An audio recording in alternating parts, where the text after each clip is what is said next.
This is a long, sad story. I met my ex-wife, 36 female, in 2016. She was a part-time waitress at a diner near my new workplace. I used to frequent there with coworkers during the lunchtime, and eventually it led to us starting a relationship. We moved quickly, and she moved in with me after 6 months. After 2 years, she found out she was pregnant. It wasn't planned, but we welcomed it with open hands. I earned quite well, owned a house outright, and we had a lot of family support. I proposed to her, and soon we got married in a small but beautiful ceremony. Our son, Vi, was born healthy, and we lived a blessed life. In 2020, we started having issues in our marriage. My ex was unhappy with me and was always starting arguments over the smallest things. Then, right before pandemic hit and the lockdown started, my ex wanted a temporary separation because she said she was suffocating and wanted to breathe. I was against this, but she left nonetheless. For the next 4 months, nobody knew where she was. She still called and FaceTimed with our son daily, but she wouldn't tell us where she was. Her parents were extremely disappointed in her and repeatedly tried to get her to come back, but weren't successful.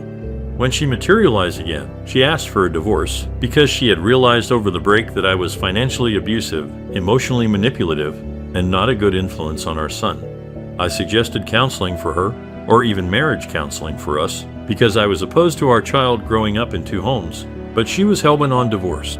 Ultimately, we were divorced by the end of 2020. She took half my house in the divorce. Since she didn't have the money to buy me out, I had to buy her out of my own house, roughly about $1,500 of lump sum.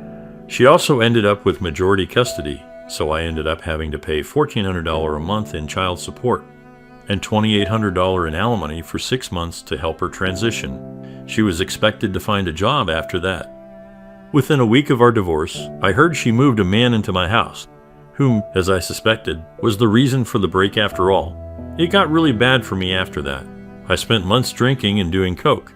After that didn't help with my pain, I started looking for dealers for hard drugs.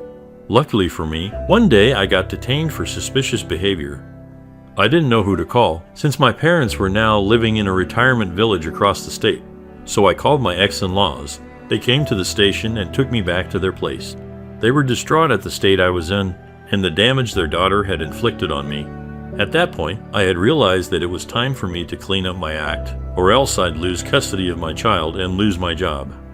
After that, I kept functioning like a machine, with no feelings, just motoring through one day at a time. The only driving force for me was seeing my son every weekend. One weekend in 2023, I visited my son in my previous house, and I came face to face with a man. I was startled. It was the first time I ever saw the man who broke our family.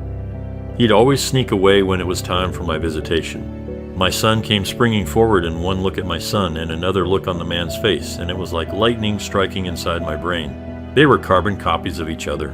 I left immediately and contacted my attorney. We contested paternity and had a court-ordered paternity test. I was not the father. What followed next was a fairly long trial to de-establish paternity and to get the child support payments stopped. The child support payments were discontinued, but the judge refused to get my ex to reimburse me for the $43,000 I paid for 2+ years because it was in the best interest of the child. My ex and the guy she'd been screwing for 5+ years flew off the handle after the verdict. She said I was sickening her and I will pay for taking food off their table. Neither of them worked at the time. That was in August 2023. I've come a long way since then and have slowly been healing myself. I've been attending therapy regularly and live a simple, frugal life. I'm also slowly recovering from the financial strain this whole thing has left me with. Now we come to the reason which has led me to make this post. Like I stated earlier, my ex-in-laws were disappointed in their daughter's choices in life. They made their displeasure known to her and were on my side from the beginning. Unfortunately, they passed in quick succession in late 2023, and now early April.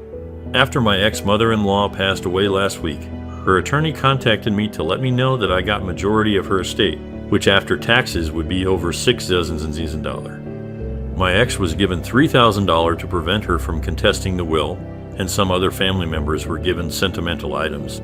I'm still reeling from this, and my ex has since lost her mind and keeps calling me a thief. Yesterday, she and her man tried to get into my place, but I live in a gated community, so they were turned away. I might have to consider getting a restraining order, ultimately, and I'll do it gladly. I still haven't decided what to do with all this money. but I'll slowly figure it out. I have all the time in the world. I guess, in the end, the justice prevailed, one way or another.